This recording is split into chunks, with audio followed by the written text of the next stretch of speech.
Dernier cas de figure dans ces exercices sur les équations différentielles.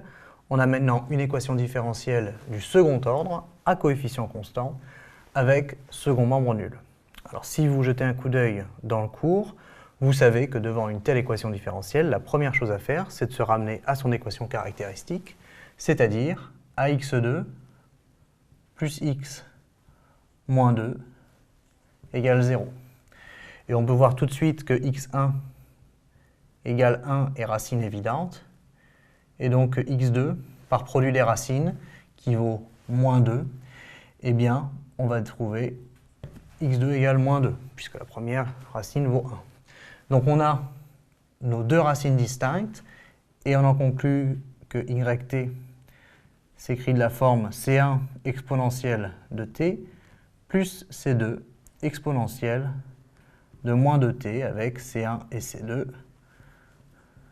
de réels, de constantes réelles.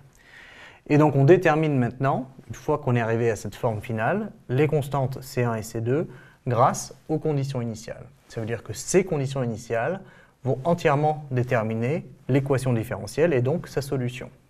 Alors on va écrire y de 0 égale 1 et y' de 0 égale 0.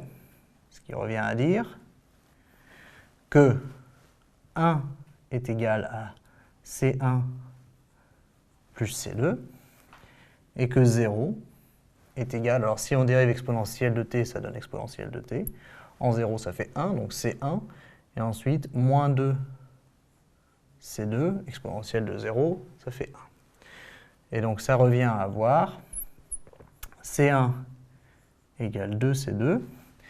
Si ça c'est vrai, eh bien ici j'ai 3C2 égale 1, c'est-à-dire C2 égale 1 tiers, et donc C1 égale 2 tiers.